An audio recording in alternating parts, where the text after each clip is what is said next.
In 2019, I was in Philadelphia and I was about to start my doctoral research. And I had received an appointment with her. So that was an amazing experience. And she made a very strong impression on me. And I was just fascinated by this brilliant personality and by her charisma and her generosity and warmth, and how she really took time for me. And I was also fascinated by the stories she told. So, and I realized that there's so little known about her. At least what she told me during those 2 hours were totally unknown things. I hadn't read about them in any book or any article. So I sensed that there is a need to write about her, to tell her story.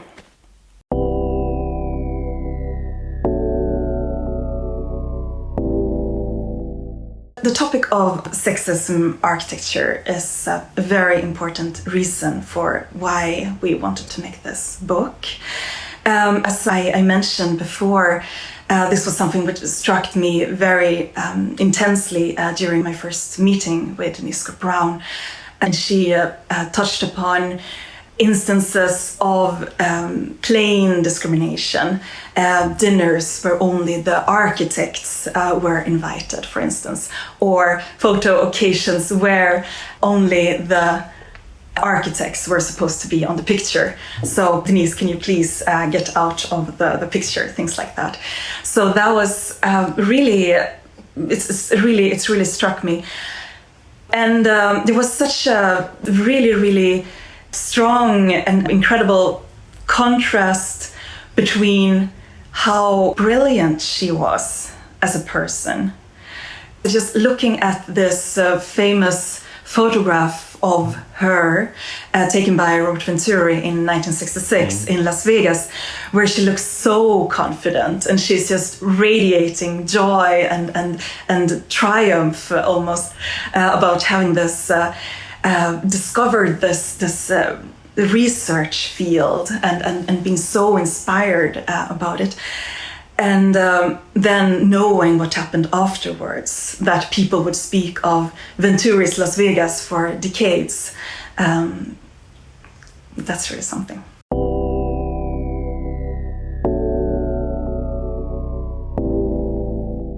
I write in the introduction that doors kept opening to unexpected fields. And that was my experience in the many telephone conversations I've had with Denise Scott Brown through the last 2 years, really. So it's just been amazing. She has been very generous with her time. She's always very busy, but still, she's really taken time to let me get to know her and her way of thinking. And I still have the feeling that there is more to learn and much more to find out and more chapters to write, really. This work is by no means finished, but at least it is a beginning. So what she did is that she gave us hints of where we could look, which episodes could have been important, which topics were important to her, and which experiences were formative, for instance, and so on and so forth. So we had this idea of where to look, where to start looking in the archive. So that was how the process worked.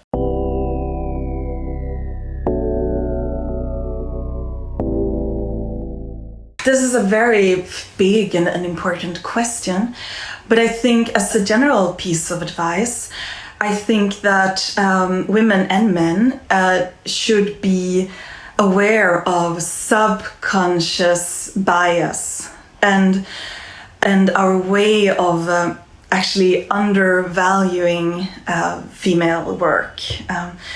So this also applies to bias against racialized people and so on. But it's really something important to think of, that we have this unconscious bias. So it's easy to feel or think that I am conscious of this, I know this and so on, but then in the end we tend to pay less attention to women, we tend to give them less space, we tend to think that they talk too much, even though they speak less than men generally, and so on and so forth. So this is something to work with. And these unconscious bias, they make many women have this feeling that they need to overperform, that they need to perform better, sometimes much better than men, to just feel okay. Take your passions seriously. This is very important. Be open and learn from people who have done work and thought and written things before you. So be open, engage with the work of others, sure. But still, in the end, you have a voice that it's only yours. And I would really advise you or young students to find this voice and to really cherish your own voice. And don't worry if it's not like others, if you feel like you don't fit in, because this is what makes you unique. So keep that.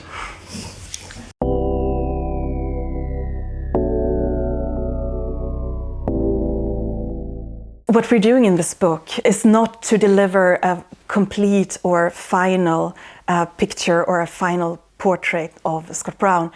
What we're doing is more modest, actually. So through inviting researchers, scholars, it creates a more complex portrait, like a collage, like a sketch or an approximation.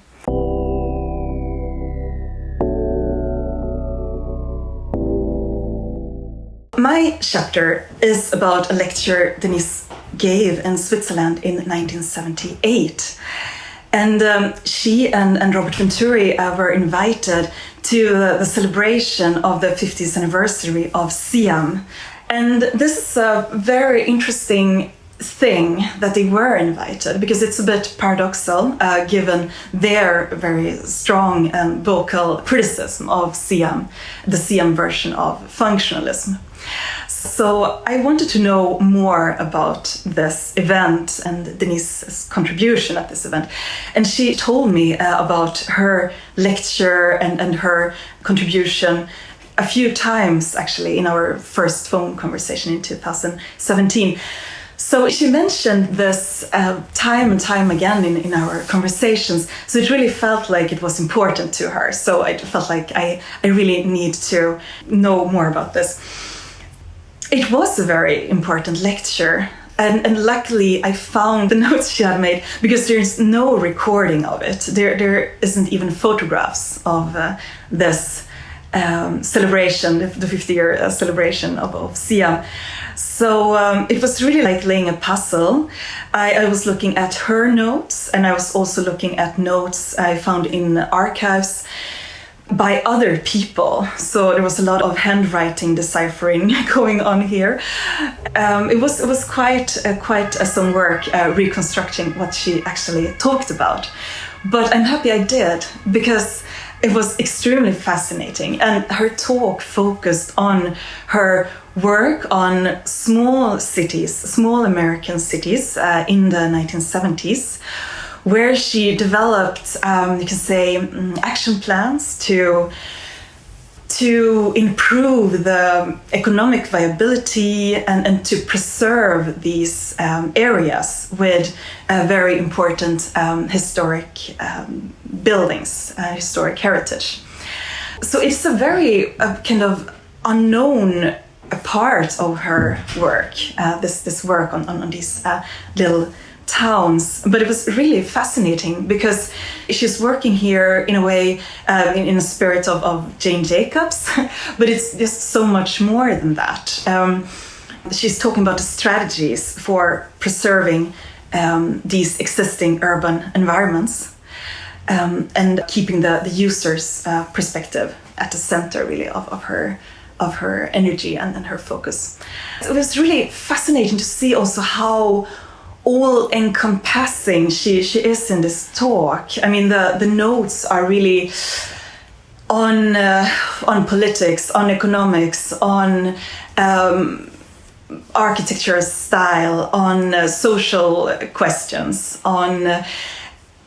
It's fascinating that that already back then and in these notes, she's having this very holistic perspective that is actually possible to see on these few pages of documentation of this lecture.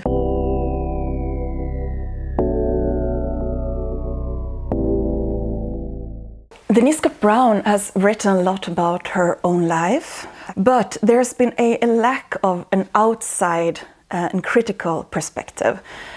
And this is something very important for me as an historian, for instance, that the stories that a personality like Denise Scott Brown tells can be proved by looking at archival documents, for instance, and that is exactly what we have done in this case. So what we have been finding out is that the ideas that she presents in Learning from Las Vegas, for instance, together with Robert Venturi and Stephen Eisenhower, that the story of those ideas, the background of those ideas, started much earlier. So they started to develop already in the 1950s, I would say, throughout her education and then throughout her teaching in the 1960s.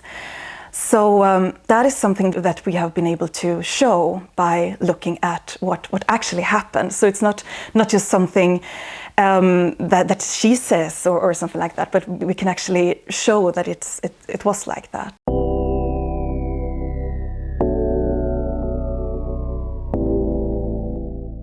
Hi, here's the book, and I'm Denise.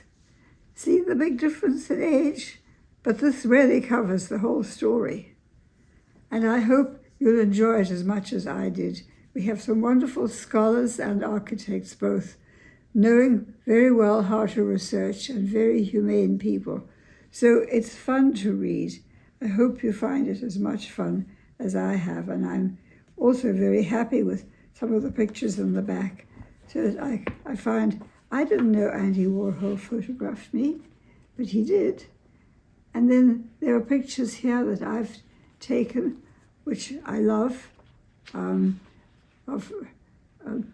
did the first selfie ever I've done of me in 1965, making me look pre-Raphaelite. You'll find that in there somewhere.